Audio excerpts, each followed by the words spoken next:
iba a estar mal, digo, pues es la primera vez que improvisamos. Bueno, buenas tardes a todos y a todas. Bueno, gracias por esta convocatoria. Estela, claro, tuvo un problemita de salud, pero nada grave, es un tema menor, está solo descansando por indicación médica, pero está muy bien. Yo soy una de las nietas recuperadas por las abuelas de Plaza de Mayo. Mis papás eran militantes políticos de la provincia de Salta, del PRT-ER. Nosotros, mi familia biológica, materna, era militante. Mi abuela materna era una mujer activista. Y previo al golpe del 24 de marzo del 76, en el operativo Independencia, mi familia empieza a sufrir la persecución. Secuestran a mi abuela y mi mamá y mi papá ya no pueden volver a su casa, pasan a estar en la clandestinidad. Pasan por Tucumán, vienen a la provincia de Buenos Aires, y acá en la ciudad de Buenos Aires, en lo que era el hospital israelita, nací yo el 31 de enero del 76. A los 13 días, en nuestra casa, en el viejo partido de Morón, en William Morris, desaparecemos. Mi papá, Roque Orlando Montenegro, de 20 años, mi mamá, Hilda Torres, de 18 años, y yo con 13 días. Aparezco en el año 2000, a los 25 años, como María Sol Tetzlaff Duartes, hija del coronel del ejército Germán Tetzlaff, y María del Carmen Duartes. El coronel Germán Tetzlaff fue el responsable del operativo en el que desaparecemos mis papás y yo. Era jefe de inteligencia de un centro clandestino, el Vesubio, y la persona que durante esos 25 años me crió, diciéndome que era hija biológica de ellos, que había nacido. María Sol nació el 28 de mayo del 76, un día antes del Día del Ejército. En realidad yo me iba a llamar María Soledad, iba a nacer el 29 de mayo del 76, una vez secuestrada. Definen que el 29 era sospechoso y que Soledad era un hombre muy triste para mí, que había quedado sola, así que me ponen María Sol y me hacen nacer un día antes. Durante esos 25 años de María Sol, además de decirme que era hija biológica de ellos, me forman con la idea de que no existían personas desaparecidas en la Argentina, que los desaparecidos eran todo un invento político de mujeres enfermas de odio que trataban de instalar la idea de que los hijos de los militares podíamos llegar a ser hijos de la subversión. Durante todos esos años yo estaba absolutamente convencida de que era hija biológica de ellos y absolutamente convencida de que los desaparecidos estaban todos en Europa.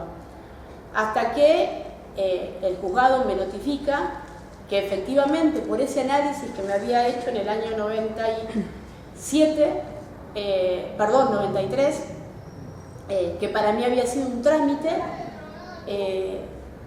está la confirmación del juzgado de que efectivamente soy Victoria Montenegro. No fue fácil, obviamente, porque tenía una formación ideológica de 25 años y además tenía un vínculo de afecto y de admiración muy grande por quienes me habían criado, particularmente por mi apropiador.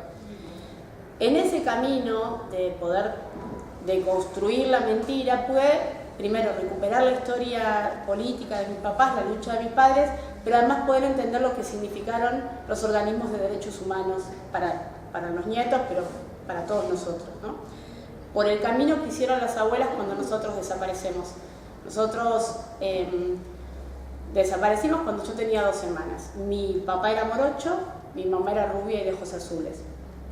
En la carta que mis abuelos mandan a la CONADEP en aquellos años, hablan de una bebé, una nena morocha con un lunar muy grande en la rodilla izquierda. Si yo hubiera nacido 2 semanas después, hubieran buscado una nena, un varón, rubio, morocho, trigueño. No había forma de poder identificar a esos bebés que nacíamos, mientras a su vez nacían otros bebés con sus verdaderos padres. Entonces, ese camino que hicieron las abuelas, primero de denunciar que nuestros papás estaban desaparecidos y pedir que aparecieran, porque al principio el pedido era que apareciéramos todos porque las personas no desaparecían. En todo caso había enfrentamientos entre muchísimas comillas y personas asesinadas, pero no desaparecidas. La primera idea que tienen nuestras familias es que nosotros estábamos presos en cárceles del sur, en algún lugar alejado, por eso no sabían nada de nosotros, hasta que empiezan a aparecer los cuerpos y entienden que seguramente esos desaparecidos habían sido asesinados. Pero la pregunta es qué pasaba con los bebés. A los bebés seguramente no los iban a matar, entonces ¿quién se quedaba con nosotros? Y ahí las abuelas empiezan primero la gran ronda de las madres, que Tati lo va a contar mucho mejor que yo, pero las abuelas empiezan a buscarlos a nosotros. Y el índice de abuelidad, que después viene de la mano de la recuperación de la democracia y de la creación del Banco Nacional de Datos Genéticos, es a partir de una nota del diario que lee una de las abuelas en la que un padre se niega a pasarle la cuota alimentaria a su hijo. Entonces, por ese caso, la justicia, con un mecanismo en la sangre, descubre que se puede comprobar el vínculo de padre a hijo.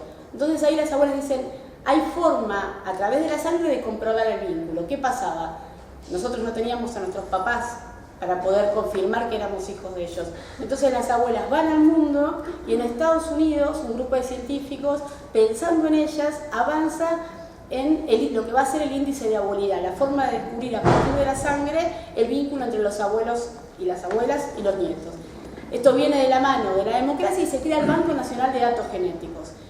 Ahí está la sangre, con esa sangre de mis abuelos ya fallecidos, me encuentran a mí en el año 2000 y encontramos ya 130 nietos. Pero esto a su vez tenía que ir de la mano de un cambio en la sociedad que hiciera posible que todos entendieran la importancia de recuperar a esos bebés. Porque, chicos muy jóvenes, hasta no hace muchos años, se hablaba de los apropiadores como papás del corazón. Entonces decían, hubo una guerra, los argentinos entraron en guerra para ganar la paz, o enfrentamiento, ¿no? La teoría de los dos demonios. Hubo dos lados y en esa guerra quedaron las criaturas. ¿Para qué les van a decir a estos chicos, éramos niños, preadolescentes o adolescentes, que no son hijos de las personas que los criaron con tanto amor, si igual los padres ya están muertos? Dejemos esta historia atrás y reconciliémonos todos los argentinos y sigamos avanzando juntos. Y los organismos de derechos humanos fueron los que dijeron de ninguna manera, nosotros no nos vamos a reconciliar con los responsables del asesinato y la desaparición de 30.000 personas y con los que se robaron 500 bebés. Nosotros queremos memoria, verdad y justicia. Y había que construirlo porque la sociedad argentina tenía otras urgencias, porque además el objetivo económico de la dictadura cívico-militar no fue desaparecer 30.000 personas y robarse 500 bebés, sino instalar un modelo de país que dejara un sector enorme de la sociedad, la mayoría del pueblo de rodillas, y volviera nuevamente a concentrar la riqueza. Pero toda esa discusión de la política y lo que hizo la dictadura cívico-militar en la construcción del enemigo interno, había que combatirlo, había que trabajar, y durante todos esos años las madres, las abuelas, los familiares, los sobrevivientes trabajaron para que la sociedad pudiera entender la importancia de la memoria. Y hago este pequeño, hola Tati, y hago esta pequeña introducción porque me parece que seguramente lo va a tomar Tati mucho mejor que yo, y lo va a continuar el compañero. Hola Tati. Hola, ¿cómo le va? Muy bien. Perdón, ¿qué tal, Vicky? Hola Tati. Buenas tardes a todas y todos. Buenas tardes. Este camino que hicieron los organismos de derechos humanos hizo posible que pudiéramos, como sociedad, hacernos cargo de esa historia desde un lugar distinto. Y fue fundamental también la presencia del Estado. Fue fundamental que se llevaran adelante los juicios por delitos de lesa humanidad. Fue fundamental que se terminara con las leyes de impunidad y además que pudiéramos recuperar los espacios donde habíamos pasado, los espacios que fueron de secuestro, de tormento de nuestros compañeros, para la memoria. Y es fundamental principalmente para las generaciones más jóvenes, porque cuando uno habla con los chicos y les cuenta de estos años de apropiación, de lucha, y uno piensa en las abuelas y en las madres con las denuncias internacionales, la forma de comunicar, uno dice, bueno, la necesidad de llegarle a la sociedad. Hoy sucede algún caso un caso de violencia, una chica que desaparece o algo, inmediatamente uno comunica y hay mil maneras de llegar a muchos lugares. En esos años, mi familia, por ejemplo, no tenía ni siquiera teléfono de línea. Estamos hablando de un camino que se inició cuando no solo el Estado era terrorista, sino que las herramientas para poder comunicar prácticamente no existían. Eran las cartas a la CONADEP, que tardaban meses en responderse. Era tratar de ir a las comisarías, a los cuarteles, a los hospitales, donde quienes estaban eran los responsables de nuestros propios secuestros. Digo, lo que han logrado los organismos, para hablar con los más jóvenes, es el ejemplo de lucha y de organización, creo que de los más importantes del mundo, porque nosotros tuvimos la posibilidad de acompañar a las abuelas muchísimas veces a diferentes presentaciones que se hacen en diferentes lugares del mundo, y no existen organismos de derechos humanos que hayan hecho esto que se hizo en la Argentina. Digo, tomar todas esas denuncias, tomar todas esas pruebas, guardarlas, llevar adelante juicios, de hecho cuando en Argentina no había juicio, en otros países, y no dejar de denunciar que eso había sucedido, hasta que llegan las políticas de Estado. Con las políticas de Estado podemos comprobarlo. Entonces ya deja de haber personas que al menos impunemente te hablan de papás del corazón. No hubo papás del corazón, ni hubo chiquitos que quedaron huérfanos. Yo no quedé huérfana, yo tenía un hogar, entró el ejército, lo destruyó, secuestró a mis padres, los desapareció, los tiró al río, me apropiaron 25 años, me cambiaron mi nombre, mi fecha de nacimiento, y no fue un coronel, fue el Estado. Después sí hay responsabilidad, hubo un plan sistemático de apropiación de bebés, una dictadura que definió que esas 30.000 personas tenían que desaparecer y que esos 500, alrededor de 500 bebés, nunca podíamos ser nosotros mismos. Pero en esos 500 bebés no estaba la idea o la fantasía de que genéticamente somos subversivos y si nos reencausaban y con una buena formación podíamos llegar a ser personas de bien para esa sociedad que tenía pensada la dictadura. Eso es una parte. Pero hay otra parte que es mucho más profunda y hasta es un mandato que excede a los verdugos, a los genocidas, y es la identidad de todo un pueblo. Lo que se intentó imponer con esa apropiación de los bebés y ese robo de la identidad de una generación es robarle la identidad a todo un pueblo, y principalmente que quede bien claro el mandato de que nunca más en nuestro país podía nacer una generación que se creyera capaz de transformar la historia. Porque esa generación, esos 30.000 desaparecidos, mi mamá, mi papá, mis tíos que también están desaparecidos, estaban absolutamente convencidos de que se podía transformar toda esa injusticia que vivían, mis viejos eran re pobres, toda esa injusticia no era consecuencia o mandato divino, porque la provincia de Salta saben que es muy católica, entonces estaba ese mandato y Dios nos dio esta pobreza y en la otra vida seremos felices. No. Mi abuela, mis tías, mi mamá decía, no, Dios no es el responsable de nuestro padecimiento, es el dueño de la estancia del campo donde trabaja papá, por el cual ni siquiera le pagan, digamos, de toda esta esclavitud y de toda esta violencia, de que nosotros no podamos estudiar, hay responsables y no es Dios. Son estos señores que cada vez son más ricos por el trabajo que nosotros hacemos y que necesitan que nosotros siempre seamos pobres. Que nunca pensemos, que nunca nos formemos, que nunca organicemos. Entonces ahí, lo que decía mi apropiador siempre, que a los desaparecidos indefectiblemente había que desaparecerlos. Que no había otra forma porque eran irrecuperables. ¿Y cuál era el problema con ellos? Que donde los ponías contagiaban.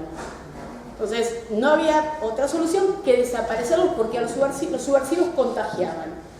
Que es lo que toda una generación quiere hacer, contagiar lo que está bien. Es decir, esto, si nosotros vivimos en esta situación de pobreza y si la consecuencia, o esto sucede porque, por ejemplo, los papás de estos chicos son analfabetos, bueno, enseñémosles a leer y a escribir, que era lo que empezó a hacer ese grupo de militantes, de 25 chicos que terminan los 25 desaparecidos con su profesor colgado en la Plaza del Pueblo en el año 74.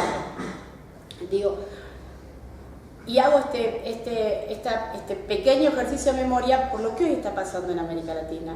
Yo creo que hay imágenes que son muy concretas con lo que pasa en Chile, con lo que pasa en Bolivia, y yo hago siempre hincapié en algo que por supuesto me atraviesa, que es la identidad. Es la identidad de un pueblo.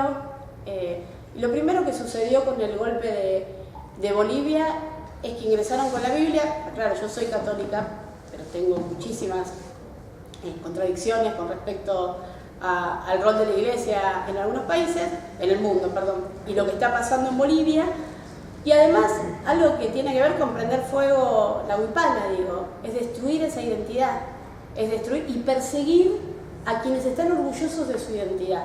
Esto del sometimiento a las mujeres de pollera, digo, no es casualidad, es el mismo mandato, es exactamente lo mismo que sucedió de otra forma hace 40 años atrás. Es golpear la identidad, humillar a un pueblo y es el mandato de que de que no tenemos derecho a ser libres, de que no tenemos derecho a ser plenos, de que no tenemos derecho a ser felices.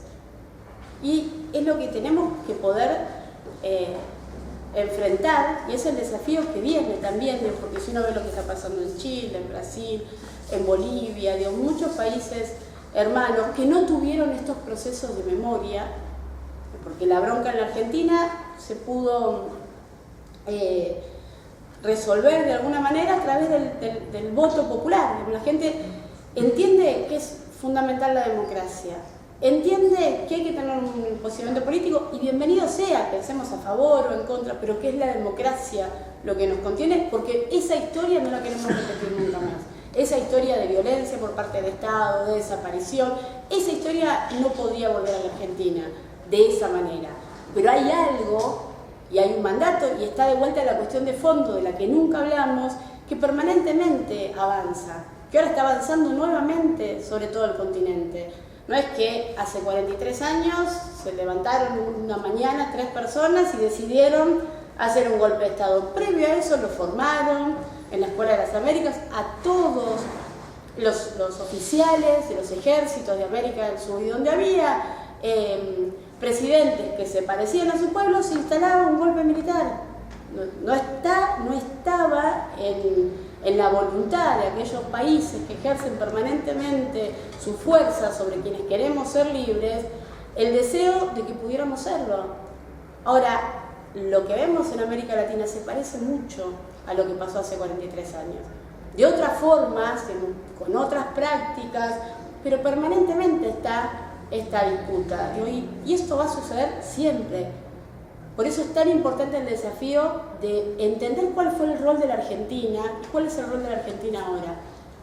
Somos realmente un faro en el mundo en materia de avances en políticas de derechos humanos. Nosotros no tenemos que tratar de convencer a alguien de que hubo genocidas, no tenemos las pruebas de que eso sucedió. Tenemos los restos de nuestros seres queridos. Yo no digo que a mi papá lo tiraron de un avión porque pienso que... No, porque el equipo argentino de antropología forense identificó hace unos años los restos de un NN que estaban en el cementerio de Colonia, Uruguay.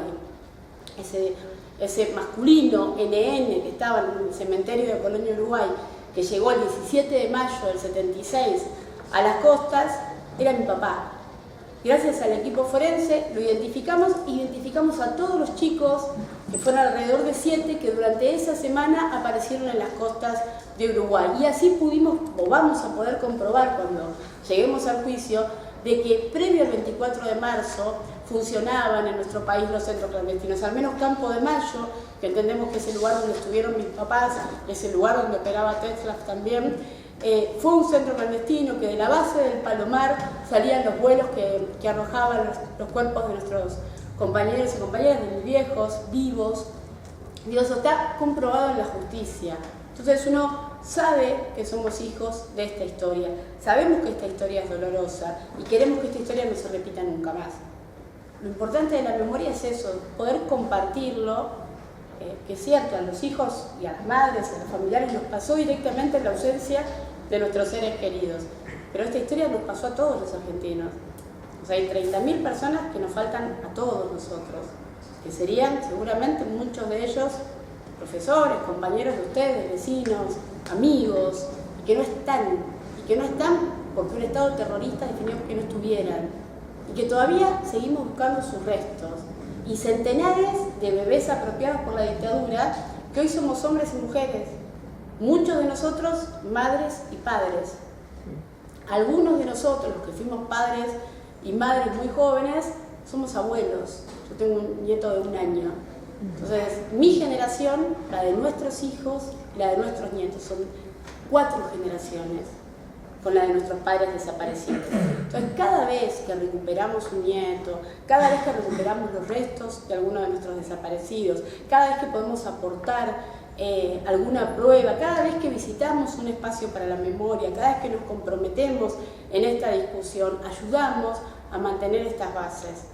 Y hoy estas bases son muy necesarias para muchos países hermanos que están sufriendo esta historia nuevamente. Imágenes que eran en blanco y negro se están repitiendo. La semana pasada yo soy legisladora, presido la Comisión de Derechos Humanos de la legislatura porteña y tuvimos la semana pasada un encuentro con personas que estuvieron en Chile hace